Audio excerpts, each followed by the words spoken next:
जय हिंद दोस्तों, स्वागत है आपका हमारे इस यूट्यूब चैनल में। दोस्तों आज है 16 मई और 16 मई के एसएससी एमटीएस के फर्स्ट शिफ्ट का एग्जाम समाप्त हो चुका है और मैक्सिमम रियल क्वेश्चन भी मिल चुके हैं। तो आज के इस वीडियो में हम 16 मई के फर्स्ट शिफ्ट में पूछे गए क्वेश्चन का एनालिसिस करेंगे। तो आप वीडियो को पूरा जरूर देखिएगा और वीडियो पसंद आए दोस्तों तो एक लाइक जरूर कर दीजिएगा। तो चलिए दोस्तों वीडियो को शुरू करते हैं। आज का जो सबसे पहला क्वेश्चन पूछा था दोस्तों कि चौरी चौरा कांड किस वर्ष हुआ था। तो देखिए इसका आंसर हो जाएगा 1992। आपको बता दें कि चौरी चौरे की घटना गोरखपुर जिले जो कि उत्तर प्रदेश के चौरी चौरा में 4 फरवरी 1992 को हुई, जब असहयोग आंदोलन में भाग लेने वाले प्रदर्शनकारियों का एक बड़ा समूह पुलिस के साथ भिड़ गया, जिसने फिर गोलियां चलाई। इस घटना के हिंसक होने के बाद महात्मा गांधी ने 12 फरवरी 1992 को इस घटना के प्रत्यक्ष परिणाम के रूप में असहयोग आंदोलन को वापस ले लिया। असहयोग आंदोलन की शुरुआत महात्मा गांधी ने 1920 में जलियांवाला बाग नरसंहार के बाद अंग्रेजों को देश से निकालने के लिए की थी। यहाँ पे देखिए दोस्तों भारतीय स्वतंत्रता संग्राम जो कि इम्पोर्टेंट है आपके आगामी एग्जाम के लिए। अगर बात करें स्वदेशी आंदोलन की तो इसकी शुरुआत हुई थी 1905 से 1908 में। खिलाफत आंदोलन 1919 से 1924, सविनय अवज्ञा आंदोलन 1930 से 1964, भारत छोड़ो आंदोलन 1942 से 1944। एक क्वेश्चन पूछा था दोस्तों कि उपन्यास द व्हाइट टाइगर के लेखक कौन हैं। तो देखिए आंसर हो जाएगा अरविंद अडिग। अरविंद अडिग जो हैं ये द व्हाइट टाइगर के लेखक हैं और 2008 में सिर्फ 33 वर्ष की उम्र में अरविंद अडिग ने अपने पहले उपन्यास द व्हाइट टाइगर के लिए बुकर पुरस्कार जीता था। और अरविंद अडिग का जो जन्म था मद्रास में हुआ था और भारत के दक्षिण में मैंगलोर में बड़े हुए। उनका दूसरा उपन्यास लास्ट मैन इन टावर 2011 में प्रकाशित हुआ था और उनका नवीनतम उपन्यास सिलेक्शन डे जो कि 2016 खेल कथा उपन्यास था। एक क्वेश्चन पूछा था दोस्तों कि भारत में जनगणना अधिनियम किस वर्ष लागू किया गया। तो देखिए लागू किया था 1948 में। जो भारत की पहली संपूर्ण जनगणना हुई थी 1881 में और 1949 के बाद से यह भारत सरकार के गृह मंत्रालय के अधीन भारत के महारजिस्ट्रार एवं जनगणना आयुक्त द्वारा कराई जाती है। और 1951 के बाद की सभी जनगणनाएं 1948 की जनगणना अधिनियम के तहत कराई गई हैं। एक क्वेश्चन पूछा था दोस्तों कि पंडित रविशंकर किस वाद्य यंत्र से संबंधित हैं। तो देखिए आंसर हो जाएगा सितार वादक। जो पंडित रविशंकर हैं एक भारतीय सितार वादक और संगीतकार थे। वह 20वीं शताब्दी के उत्तरार्ध में उत्तर भारतीय शास्त्रीय संगीत के सबसे प्रसिद्ध प्रतिवादक बन गए थे और शंकर को 1999 में भारत का सर्वोच्च नागरिक सम्मान भारत रत्न पुरस्कार दिया गया था। 1938 में दरबार के संगीतकार अलाउद्दीन खान के अधीन सितार सीखने के लिए नृत्य छोड़ दिया और शंकर ने अपने समकालीनों से एक अलग शैली विकसित की और कर्नाटक संगीत की परंपरा के प्रभाव को शामिल किया था। अगर हम अन्य वाद्य यंत्रों में कुछ प्रसिद्ध कलाकार की बात करें जो कि आपके डेली शिफ्ट में 1 से 2 के क्वेश्चन पूछ रहे हैं, तो अगर बात कर लेते हैं सरोद की तो अमजद अली खान हैं, आशीष खान, राजीव तराना, संतूर में है शिव कुमार शर्मा, राहुल शर्मा, भजन सोपोरी, सारंगी में है सुल्तान खान, राम नारायण, सबरी खान जो कि प्रसिद्ध कलाकार हैं। एक क्वेश्चन पूछा था कि 5वां खेलो इंडिया यूथ गेम कहाँ पर हुआ था। तो देखिए इसका आयोजन हुआ था मध्य प्रदेश में। 2023 में इसका आयोजन हुआ था। अगर हम बात करें पहले संस्करण की तो 2018 में दिल्ली में हुआ था, दूसरा संस्करण 2019 में पुणे में हुआ था, तीसरा संस्करण 2022 में गुवाहाटी में हुआ था, चौथा संस्करण 2021 में पंचकुला में हुआ था और 5वां संस्करण 2023 में जो कि मध्य प्रदेश में हुआ था। और यह कब हुआ था तो 30 जनवरी से 11 फरवरी तक इसका आयोजन हुआ था।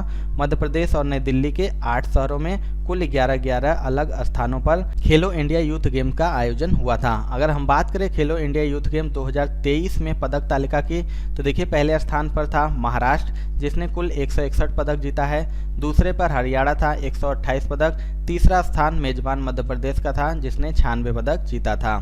एक क्वेश्चन पूछा था दोस्तों कि असम का प्रसिद्ध मंदिर कौन सा है। तो देखिए आंसर हो जाएगा कामाख्या मंदिर। कामाख्या जो देवी मंदिर है वो गुवाहाटी असम में है और प्रसिद्ध अम्बुबाची का जो मेला होता है हर साल यहीं पर आयोजित होता है। मंदिर गुवाहाटी असम में नीलांचल पहाड़ियों में स्थित है और यह 52 शक्ति पीठों में से एक है। कामाख्या देवी को उर्वरता की देवी के रूप में भी जाना जाता है।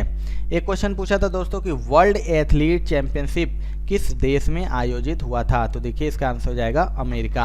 आपको बता दें कि विश्व एथलेटिक्स चैंपियनशिप में 13 स्वर्ण, 9 रजत और 11 कांस्य सहित कुल 33 पदकों को जीतकर अमेरिका पहले स्थान पर था। भारत ने इस चैंपियनशिप में एकमात्र रजत पदक जीता था और भारत पदक तालिका में 33वें स्थान पर था और 4 स्वर्ण, 4 रजत और 2 कांस्य पदक लेकर इथियोपिया दूसरे स्थान पर, 2 स्वर्ण, 7 रजत और 1 कांस्य पदक जीतकर जमैका तीसरे स्थान पर था। भारत से एकमात्र पदक विजेता थे नीरज चोपड़ा, जिन्होंने एकमात्र पदक जीता था भारत की तरफ से का रजत पदक। अगला क्वेश्चन था कि कौन सी नदी बंगाल की खाड़ी में जाकर नहीं मिलती है, तो देखिए आंसर हो जाएगा तापी नदी। तापी नदी जो है मध्य भारत में नर्मदा नदी के दक्षिण में स्थित एक नदी है जो अरब सागर में मिलने से पहले पश्चिम की ओर बहती है और नदी की लंबाई है 700 किलोमीटर और यह महाराष्ट्र, गुजरात और मध्य प्रदेश राज्यों से होकर बहती है। बात करें बंगाल की खाड़ी में कितनी नदियां गिरती हैं, तो कुल 9 प्रमुख नदियां हैं जो कि बंगाल की खाड़ी में जाकर मिलती हैं।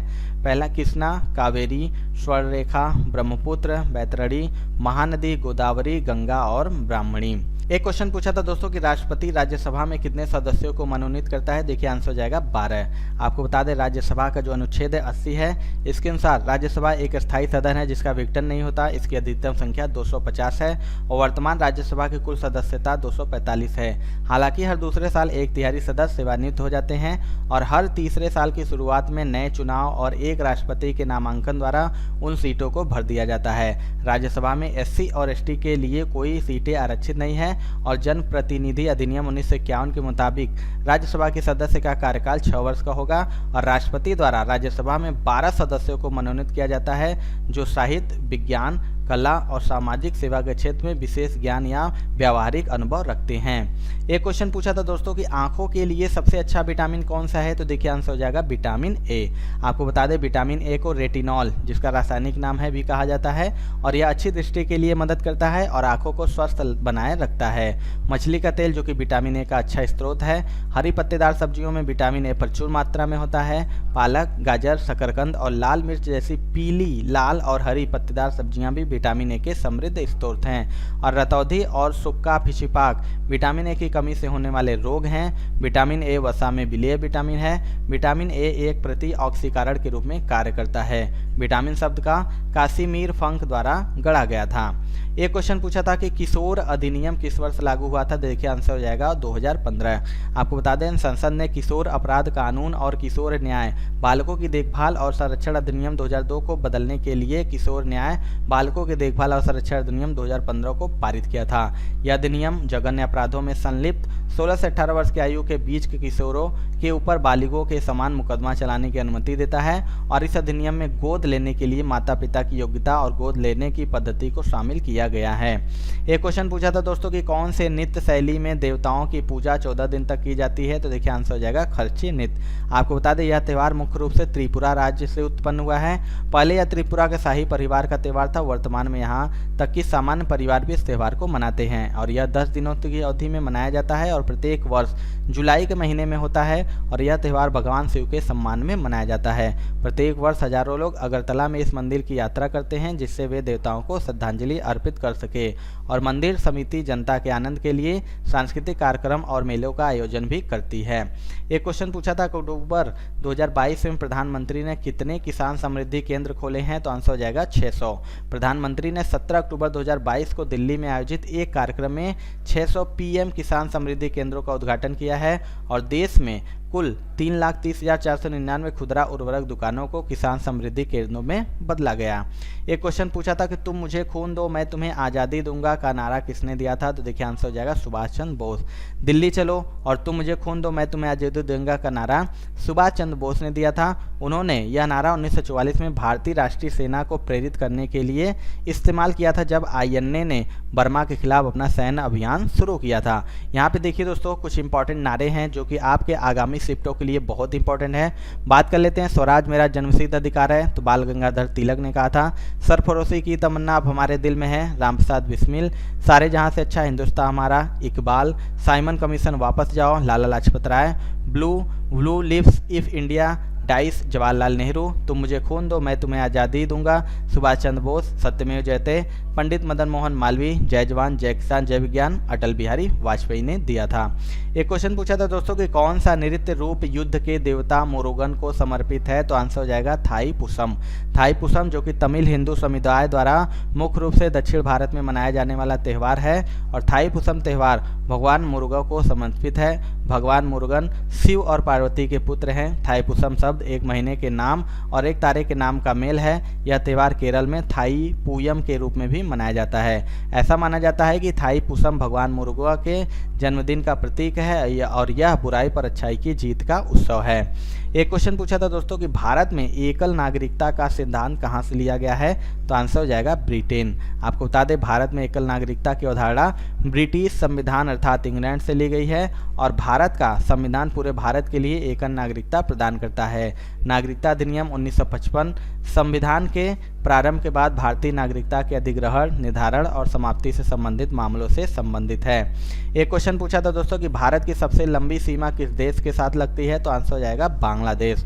आपको बता दें भारत की जो सबसे लंबी सीमा है बांग्लादेश के साथ 4096 किलोमीटर है। असम, पश्चिम बंगाल, मिजोरम, मेघालय और त्रिपुरा ऐसे भारतीय राज्य हैं जो बांग्लादेश के साथ सीमाएं साझा करते हैं।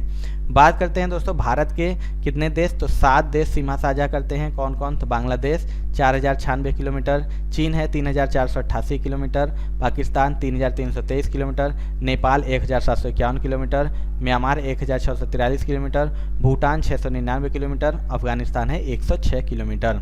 एक क्वेश्चन पूछा था दोस्तों कि भरतनाट्यम की सबसे प्रसिद्ध नृत्यांगना कौन है, तो देखिए इसका ऑप्शन मुझे नहीं मिल पाया है। अगर किसी ने एग्जाम दिया है तो आप जरूर कमेंट करके बताइएगा। बात कर लेते हैं भरतनाट्यम की, तो भरतनाट्यम एकल स्त्री नृत्य है और नृत्य के प्रमुख कलाकारों में है पद्म सुब्रमण्यम, अलारमेल वल्ली, यामिनी कृष्णमूर्ति, अनीता रत्नम, मृणालिनी साराभाई, मल्लिका साराभाई, मीनाक्षी सुंदरम पिल्लई, सोनल मानसिंह, वैजंती माला, स्वप्न सुंदरी, रोहिंटन कामा, लीला सैमसन, बाला सरस्वती आदि भी शामिल हैं। तो दोस्तों ये थी आज की यानी 16 मई के फर्स्ट शिफ्ट में पूछे गए रियल क्वेश्चन। आपको ये वीडियो कैसी लगी दोस्तों कमेंट करके जरूर बताइएगा। वीडियो पसंद आई दोस्तों तो एक लाइक जरूर कर दीजिएगा। चैनल पर नए होंगे तो सब्सक्राइब करके बेल बटन जरूर दबा दीजिएगा। तो मिलते हैं दोस्तों अपने अगले वीडियो में, तब तक के लिए जय हिंद।